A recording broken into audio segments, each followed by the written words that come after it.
Ladies and gentlemen, girls and boys, Oda himself has been bringing us joy, so let us all gather around and remember the wonderful One Piece events in November. Yo, peoples! Kyushu92 here, bringing you yet another iteration, another day, another end of the month One Piece reflections for the month of November. Yes, today is November 30th. It is the last day of November, and as we transition into the last month of the year, the literal final month of One Piece in the year 2018 as we transition into 2019, there have been some very important details and very important things happening in the world of One Piece during this entire month of November. For us people here in stateside, we got 4 chapters this month, with the final chapter actually being today on Friday of November 30th itself. The first chapter that we got in November was specifically titled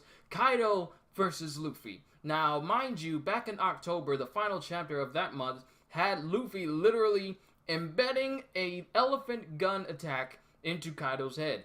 And then it was left there, until the next chapter. So as we go into that chapter, we see the aftermath of that attack. Kaido is pretty much bodied into the city because what had happened in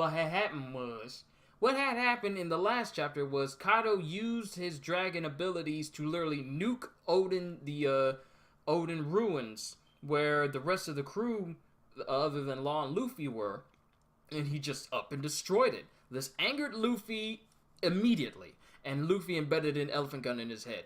This chapter, Kaido the Yonko versus Luffy, chapter 923, we see what happens after that. So after Luffy embeds the elephant gun into his head and bodies him into the city, we have literally Luffy trying to call back to the ruins to make sure that his crew and everybody is okay. So, as we notice, hold on, let me just get my synopsis here. So, Luffy bodies Kaido into the ground, and then Luffy starts to call for his crew to make sure that they're alright. Elsewhere, Shutamaru decides to stay behind and pretty much watch the fight go here on in. So, Luffy then notices that Lady Speed comes back because some of the subordinates actually discovered this. I'm just going by a brief synopsis here, just so we can get through these chapters, because there's 3 more, and boy, do they go in. The final one, not as much as the 2 others, but this one is major. But Lady Speed comes back, and as we remember, Lady Speed was in charge of getting Tama out of the area in order to get her home. So, when Kaido was on his way over to Kuri, which is where this event is taking place right now, he pretty much beat up on Tama and Speed, but Lady Speed was the only one to remain conscious after the fact, with Tama being unconscious. Now, of course, this angers Luffy again, because Tama is someone that Luffy likes. Not only that, but because she knows Ace, and there's a little bit of history because, well, Tama knows Ace, and Luffy was all like, okay, you know Ace, so we're friends. So, as that goes on, Luffy then proceeds to try and beat up on Kaido again, but Law's there with him. He's telling him, don't worry, everything is fine. Don't let your emotions ruin the plans that we got set in motion. But we all know how Luffy is. If you mess with anyone he's friends with, or you mess with his crew, he's gonna go all out in order to beat up on you, regardless of what other plans he had going on. So as this is going on, he decides to just try and beat up on Kaido again. I'm gonna cut this short because I don't want to drone on too long. He decides to try and beat up on Kaido again, and Kaido just tanks it. All of it. Luffy just proceeds to beat on him, then he goes from gear 3rd, then tries to beat on Kaido. Kaido brushes it off and keeps getting up, and to the point where Kaido is beaten from his dragon form straight into his human form. And even then, Kaido is still tanking this. And then Luffy tries to go into his gear 4th, and then he tries to beat up on Kaido again. After Luffy's finished, Kaido gets up, to everyone's surprise, even Luffy's, and in an instant takes out that Kanabo that he always has with him, I don't even know where he keeps it. Is it underneath his cape or something? But he takes out the Kananbo that he carries with him, and in an instant, bodies Luffy while he's in his Gear 4 form. And as we've noticed, Luffy's Gear 4 form is literally his rubberized form, but he's able to stay covered in Haki and rubberized, which makes it a super defensive form. Yet Kaido was still able to, in one hit, mind you, completely knock out Luffy and just Bellamy him. Luffy got Bellamy'd in this chapter. Like, baby clapped, just done in one hit. And that was it. That was it. While Kaido was berating him for Luffy saying that he's going to be king of the pirates.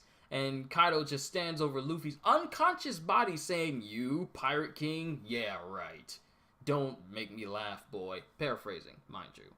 So that's the end of chapter 923. Then as we move into 924, it's called Ha in the Viz title and Ha in the titles that I've read before. Here we see the aftermath of Kaido literally just bodying Luffy with his attack, which is called Thunder Bagua, which is in reference to a Chinese religious motif that deals with the 8 trigrams itself. So some translations call it Divine Thunder.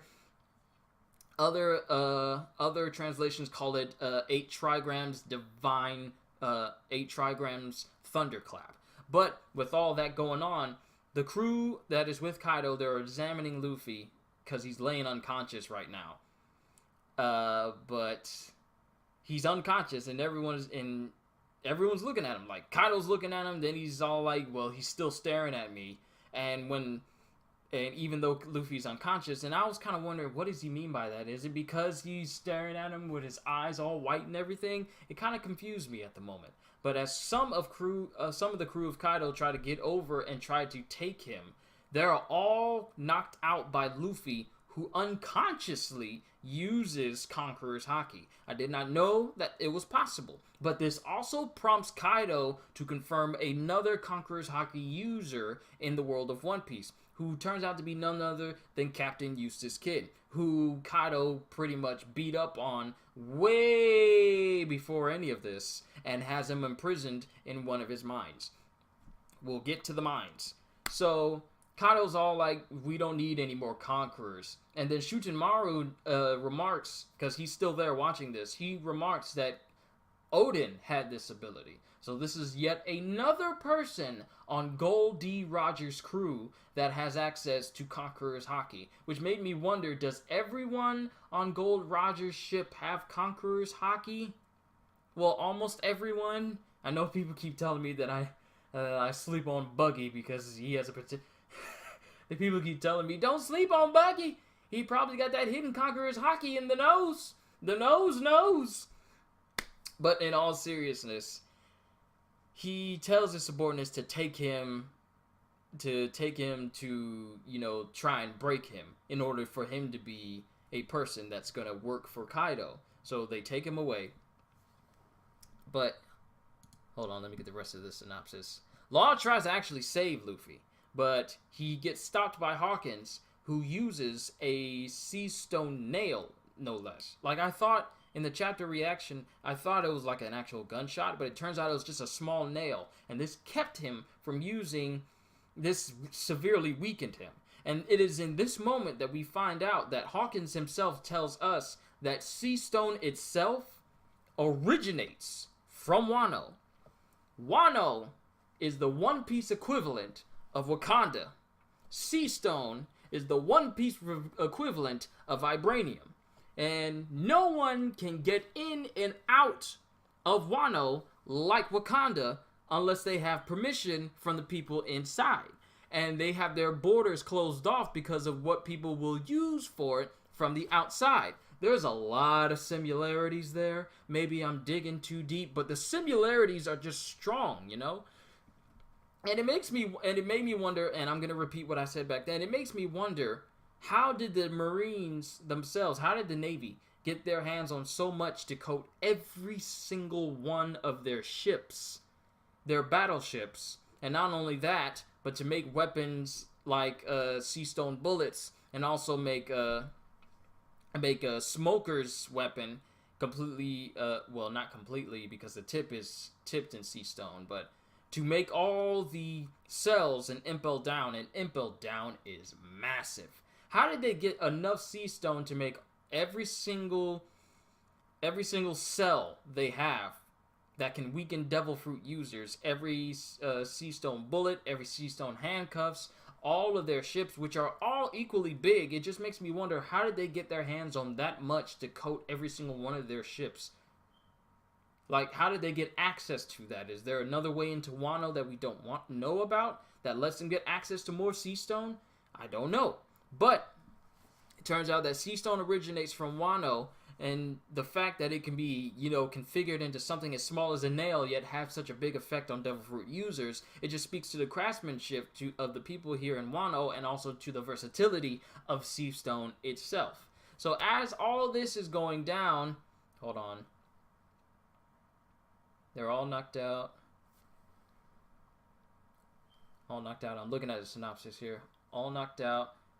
Okay, so that's it for the Law and the Sea Stone and Luffy being taken away by the subordinates after he knocks out some more of them with Conqueror's Haki. We go back to Oden Castle. Turns out that everyone there survived. Sanji saved all the ladies, while Shinobu used her Juki Juki no Mi to create a sand hole into the ground to save all the male people who were there. Sanji just completely neglected everybody that was a dude and just rescued all the women. So after that is done, Kiku decides to tell all the rest of them what went on with the whole Luffy versus Kaido fight. And later on, news starts to circulate around town of what has happened. And Zoro, Frankie, Robin, and Usopp all read the news. And except for Zoro, Usopp, Frankie, and Robin have the exact same face fault. Including, especially with Robin, that was the biggest takeaway for me on that chapter. Like, her face, it was like, ugh! And I've never seen Robin make such a outrageous face ever since Kyros in toy form told them that with them being there in Dressrosa, back in the Dressrosa arc, it signified the perfect chance for them to be the catalyst for their rebellion, and it just shocked both Usopp, Frankie, and Robin, just as it's done here. So, they all had the same face fault, and they get surprised that Luffy's been defeated. Officially just defeated instantly, as he's being taken away to a prison, where he ends up being placed in a cell next to Kid himself, with both of them saying, "I'll definitely take you down, Kaido," or something along those lines. And that is chapter 924. And 925, this chapter called Absence in the Viz title, or The Blank, and depending on which translation you look into. We go back to the, the Muggy Kingdom. The Monkey Kingdom, where Mihawk lives with Perona, and she's astounded at the news that she sees confirmation that Gecko Moria himself is alive in the New World. Of course, we knew he was alive. I sort of forgot the moment that he was, he's out in the New World somewhere, because he escaped from Doflamingo and all the pacifistas when he was being, almost killed during the Marineford War. Pardon. But as she's reading this, we find out from Mihawk himself. He reads the rest of the paper, and we find out that the Revolutionary Army that is there at the Reverie, during the 4th day of the Reverie, have gone head-to-head and clashed with Fujitora and Ryukyu Giyu. We still don't know what Ryukyu Giyu looks like, but apparently they've clashed. How many battles have we missed out on and only been told about? The Payback War. We've missed out on Kuzan versus Aokiji. Kuzan versus Aokiji. Kuzan is Aokiji. My bad. Kuzan versus Akainu. And we've missed out on... what other battle? Well, obviously, the Revolutionary Army going up against the admirals. And of course, the little battle, the skirmish between the Blackbeard pirates and the revolutionaries when they assaulted Baltigo, or Baltigo. Well, Baltigo. And so I'm just wondering, when can we see these? Oda, when can we see these battles that you tell us about? I want to see them. I want to know how Kuzan and Akainu managed to change the entire island of Punk Hazard with their Devil Fruit abilities permanently, so one half of the island is snow and the other one is a molten lava landscape. I want to know how that happened. I want to see that battle. Payback War. I want to see that too. So, lately we've been getting a lot of talk about battles that have been going on, but we have yet to see any of these battles take place. So, hopefully we get to see that happen. But I'm getting off track here. As Mihawk is telling Perona that the Revolutionary Army at the Reverie went head to head with the Admirals, we cut to a new place called Beehive, which turns out to be a pirate's paradise. And there, we see someone getting assaulted on the port and into the island, which turns out to be none other than Gecko Moria himself, who's demanding that the people there bring him Teach. Because he's also looking for Absalom, one of his subordinates. And of course, he sees Absalom there. And he's all like, okay, good, you're alive, because your ability is something that the Blackbeard pirates would want, because they are ability hunters.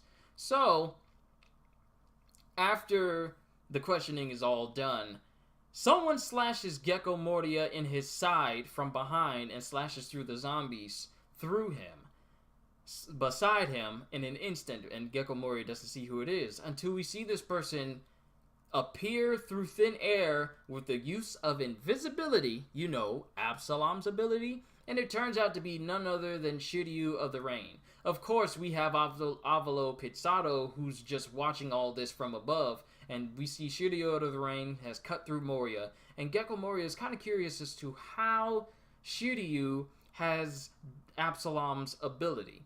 And that is at the point where the Absalom we see is starting to laugh like another person we know from the Blackbeard Pirates, none other than Katarina Devon.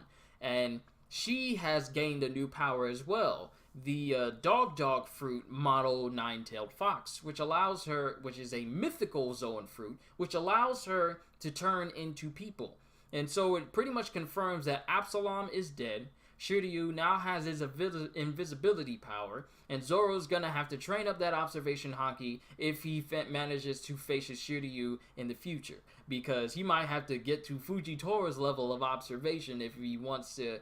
I'm not saying that Zoro's not capable of taking it down without his observation haki being up that way, but I just feel that Shiryu and Zoro are probably gonna face off, because the Blackbeard Pirates and the Straw Hat Pirates are pretty much parallels to one another. Parallels and yet opposites. They have the same number of crew members, but each member has something that can conflict with each other. So I'm just spitballing here. But back here, Gecko Moria is furious that Absalom is dead and that someone has his ability. And we see Blackbeard, and he's laughing up there by himself in what looks like to be like a big old mountain penthouse. And Blackbeard is literally just, even after all this, after Moria pretty much trashed the port of Beehive and just tried to assault his way up to where Blackbeard was, Blackbeard is just laughing it all off. And he's all like, dude, this is paradise. This is a party here. Don't you want to relax? Oh, by the way, do you want to become a part of my crew? Literally is just chill with Moria just coming in and wrecking his stuff, and is all like, you want to be a part of my crew? And this is where we see Blackbeard for the first time. Dude is decked out, beard is all super long, and it's pointed in different spots. He's got shades on, his hair is longer. He looks even bigger than normal, and he's got like different clothes on and everything. He just looks amazing. I can't wait to see this animated. But we see Blackbeard for the first time, and Blackbeard is keeping up with the news as well. And it's just... Hold on, let me get all this.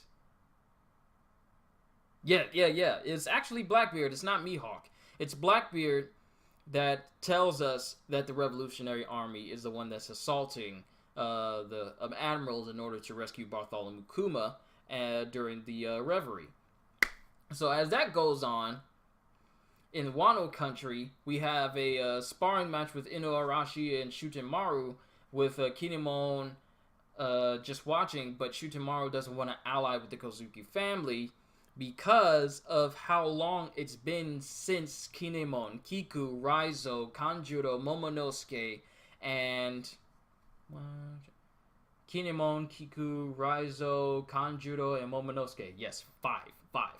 They all disappeared and went, 20 years into the future thanks to Lady Toki's Toki Toki no Mi power. And he's all like, do you really think that everything is you really think that everything's the same? There's been a 20-year gap since you've been here. So don't expect things to just go so smoothly. And as that's going on, we cut to Onigashima, where we see Jack being talked down to by two more people who turn out to be the rest of the calamities, King the Wildfire and Queen the Plague. And we don't know their bounties. We don't know their bounties. We don't know their bounties, but we do know that they are people that Jack himself is nervous around. Because as he's being talked down to, he's got like this somber look on his face. And that's pretty much where that chapter ends for 925, the blank. And then we have the chapter of today, which was a little bit of a light chapter, I'm gonna admit. But we see people in the flower capital. We see people getting past. We see. I literally just did this chapter. I'm sorry if I'm stumbling over my words, but there's a lot of information to process. But we see the news being passed around about how there's like a manslayer by the name of Kamazo, who's just out there killing people.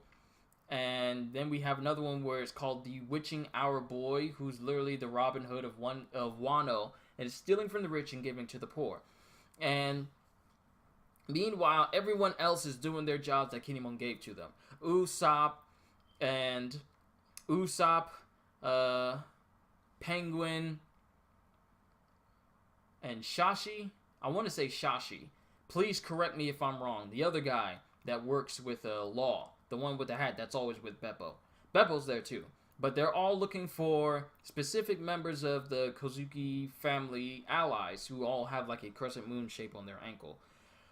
They're looking for them and passing cards, special cards that Kinemon said would resonate with them and attract people to their cause. And some of them actually get in an alleyway and says like, yeah, we got to do this. And then one old guy's in the group and he said like, well, we can't do this because the only official samurai can have weapons, and any form of martial art, judo, karate, all of that has been outlawed by Orochi. So I don't know what you're going to be joining. So, and then we have Nami with Shinobu trying to be a kunoichi, but it's not exactly successful. I mean, Shinobu is a ninja, but she's also has an innate fear of sharp objects. So when she's presented with a sharp object, she cannot stop screaming, which pretty much is the opposite of how a ninja should be. Ninjas should be silent. And she's screaming her head off because someone's trying to stab into the area where they were spying down into. But as we see more and more of the Straw Hat crew doing different things, Sanji's completely gone off kilter. He's just making soba noodles for a long line of women down in town. He's not even bothering trying to recruit any of the samurai he's supposed to be looking for. He's just cooking with long people standing in a long line because Sanji can cook. He can cook good. But as that's going on, we cut to the prison mine, where we see how people are treated in the mine. We see an old dude by the name of Grandpa Gyoru. Dang it, I forget his name. I literally just forgot his name. Hold on, I wonder if it's in this list here. Gyoru. What is his name? Oh, it's Hio, actually. I'm looking at a different translation. My apologies. But a man by the name of Grandpa Hio, he wants more food because he did enough work to get more food. He gets beaten because of it. Then we have Law. I'm so used to saying Law and Luffy. Then we have Kid and Luffy running in with giant blocks of stone, and they've been working so hard with sea stone cuffs on them that is supposed to weaken them. But they're carrying around these giant, massive stone blocks, and they're moving so fast that they've managed to get 500 loaded onto one ship, to the point where it's where one of them says, if you don't stop putting more on here, the ship is going to break. And they're all like, well, get another ship then. And due to them working so hard, they pretty much almost clear out the entire storehouse of Kibi Dongos, which is what they're feeding all the prisoners there in the mine. And also, Koro-san, thank you for reminding me that Caribou was captured by Diaz Drake. That's why he's in this chapter, and it's no longer a surprise to me that he's in this mine, because Diaz Drake captured him. The only reason why I didn't remember that is because I don't remember all the cover stories of which Caribou was a part of, including the one where he was captured by Diaz Drake. So that explains why Caribou is there. He gets like one panel, he's not saying anything, but Caribou's there imprisoned in the prisoner mine as well. Kid and Luffy are eating up all the Kibi Dongos in the entire, almost all of them in the entire storehouse, because they're working so hard. And it just got me thinking, they are carrying, if you could see this panel, if they're carrying these massive stone blocks as if it's not much to them at all, considering the fact that sea stone is supposed to weaken devil fruit users. Like, we've seen Luffy just touching bars back in Dressrosa when he tried to touch him when he was talking to some of his crew members outside of the Kuroda Coliseum. He literally touched him and like slid down because all the strength left him. Now he's got cuffs on him, and both him and Kid are still able to move around and use their massive, ridiculous strength to move these giant blocks around with what seems to be no effort at all. And another thing to take into account is Kid's strength. His metal arm is gone, so he has to use one, and he's still keeping up with Luffy with one arm. So that just speaks on Eustace Kid's part as how strong he is. Of course, them eating the Kibi Dongos does not go unnoticed. They are then approached by another headliner by the name of Daban, who happens to be a Hippo Smile user. Of course, we all know how Smile users are. They tend to be extremely weird, with Daban being extremely weird to the point where his body and legs make up within the head part of the hippo. It's kind of tricky to describe. The back half of the hippo and the head of the hippo is one thing. Daban himself makes up the front legs with his own legs, and his body sits within the mouth of the hippo itself. I know that sounds weird, but you should see him. And of course, with what comes with Smile users when they have an extra entity on them, such as Hold'em with his lion, that, you know, would occasionally hit him in the junk and kind of forget that he also is a part of that body. So if he hits Hold'em in the junk, he's kind of hitting himself in the junk. The hippo itself is kind of random, and on a whim, it will close the mouth on Daban when he's trying to speak and no one can hear him, because some of the subordinates around him say that, hey, the hippo is known to just close and open its mouth on the whim, so no one can hear him. But as Daban is questioning them on, like, why do you give them so much food? And it's all like, well, they did the work. And he kind of tries to berate them. And all the while, he's standing on the head of Grandpa Hio. And it gets to the point where Daban gets fed up, and he tries to eat both Luffy and Kid. And they're both, after eating the Kibi Dongos, they're both extremely fat. Seeing Kid as extremely fat as Luffy was kind of comical to me. But in an instant, their bodies start to process that food, and they literally start to shrink back down to their size, just standing there. Like you guys remember, Luffy ran off from Katakuri after eating up all that mochi in order to lose that weight. And then he came back and he was thin again. Now we see Luffy literally just standing still, and he's burning all of that food off of him. like, I knew the Flash had some fast metabolism, but Luffy's getting close to that level too. But Daban gets fed up. He tries to eat both Kid, Luffy, and Grandpa Hio. And one of the subordinates is all like, well, they done did it now. Inside that hippo's mouth is Daban's master torture chamber. And there's silence as they're inside of the mouth of the hippo. And then there's a lot of commotion inside of the hippo, and the hippo just falls over unconscious, and it opens his mouth to reveal that Luffy and Kid are both unscathed with Grandpa Hio, and Daban himself has pretty much been beaten to a pulp. And they've been there at this prison mine for 4 days. And as soon as the headliner comes down for the first time to greet him, they beat him up. So that's the headliners out of the way. And of course, the prisoners there are calling the both Luffy and Kid the Stars of Hope.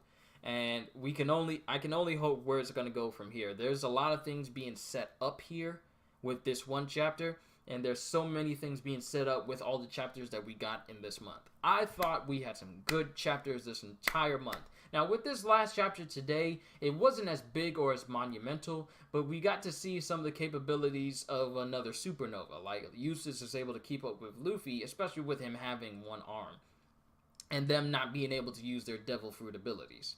And that speaks on their strength alone, like being able to move and being able to use your strength. Like, we don't even know the full extent of their strength. And, like, even one of the subordinates says, if they're this strong having sea stone cuffs on, how strong are they without them? And I was all like, well, you don't want to know, because you'll wind up just like Daban. But I thought all these chapters were very good. Please, everyone, let me know what you thought of all the chapters that we got for this month. We have one more month of this year. The final month of 2018 begins tomorrow. Let me know what you thought of all the chapters we got in the month of November, and I hope you all enjoyed. I can't wait to see you all in the next video, so have a fantastic day. And once again, as always, later, peoples!